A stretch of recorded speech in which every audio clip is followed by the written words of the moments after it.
আসসালামু আলাইকুম। মেয়েকে স্কুলে দিতে গেছি।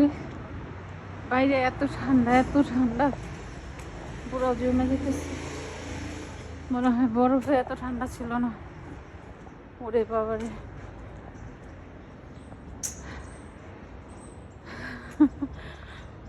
যারা বলেন বিদেশ অনেক সুখ, হ্যাঁ একটু সুখ আছে, বাট একটু আইসা দেখেন।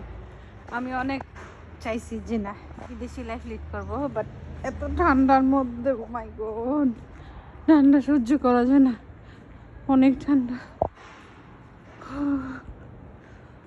আমার মুখ দিয়ে তো বেরোতেছে, অনেক ঠান্ডা। মেয়েকে স্কুলে দিয়ে পিচিটা আমার কোলে, পিচিটার আমার কোলে নিয়ে রাখছি ভাইদা। তো বাসায় যেতেছে এখন, মেয়েকে স্কুলে দেওয়া শেষ। যারা আমাদের ঘোরাঘুরি শুধু দেখেন, খাওয়া দাওয়া ঘোরাফেরা, তাদেরকে বলতেছি বাইরে বাই, বিহাইন্ড দ্য সিন যদি দেখাইতে পারতাম জীবনের, তাইলে বুঝতেন বিদেশের জীবনটা কি মজা।